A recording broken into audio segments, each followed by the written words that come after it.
If you thought it was only ever Rolex watches being faked, you'd be wrong. I'll cut straight to the point. One of these Seamasters is a fake. Which one is it? Let's find out.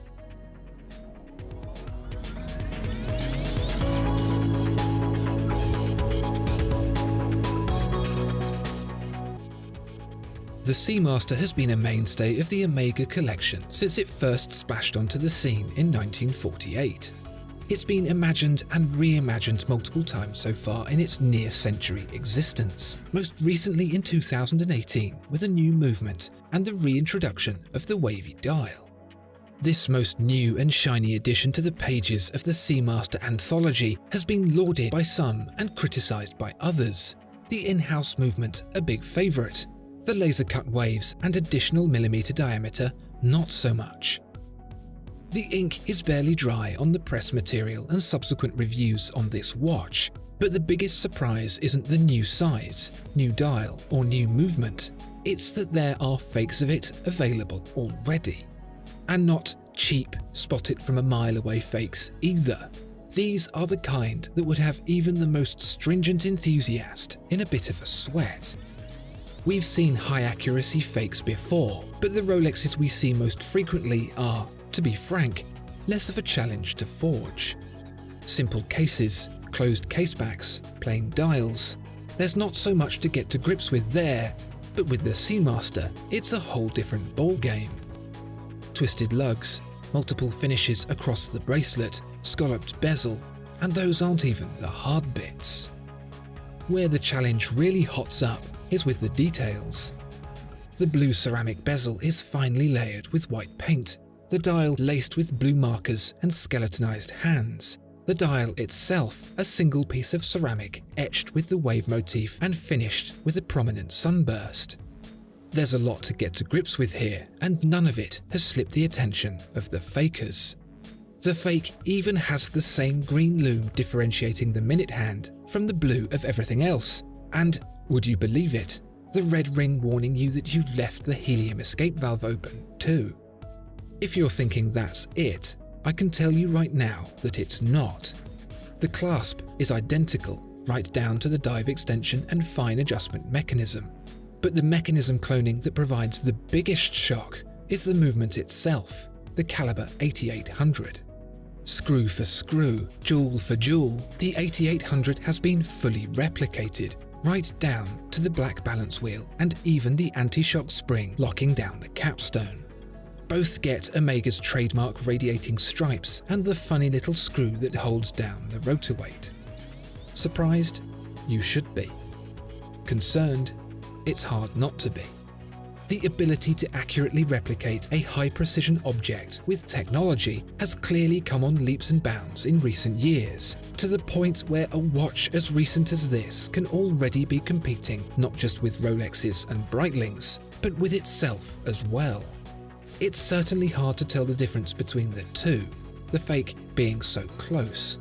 But is it infallible? If you're an owner of an Omega Seamaster of this variety, the biggest question on your mind right now will probably be, did I make a £4,000 mistake?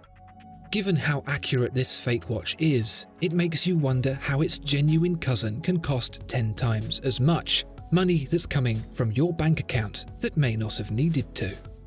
Let's be frank, it's all down to what you want. If you just want something that looks like an Omega on your wrist, it's going to be hard to convince you to part with the bulk of that cash. But if you want a piece of high-quality Swiss watchmaking, however, the fake is simply going to be a few £100s down the drain. Within the sphere of watch owners and collectors, the Seamaster, and particularly this new one, is actually considered a bit of a bargain. But how can that be when a near-exact replica can be purchased for 1/10 of the price? Of course, there's the discussion of marketing, development, labour, etc., etc., but there are real, tangible benefits to buying the real watch that will make it a no-brainer if they're things that are important to you. The first is that the genuine watch was made by a company that was established nearly 2 centuries ago, that took great strides in how this industry operates at its very foundation. and that's evident in every detail of how this Seamaster is crafted today. It may be easy to produce a precise copy of a component that can fool the eye at arm's length, but Swiss watchmaking is about more than that. Take a look at the dial. On the genuine watch, the hands and markers look like they could have been cut straight from sapphires, so smooth and glossy is the mirror finish.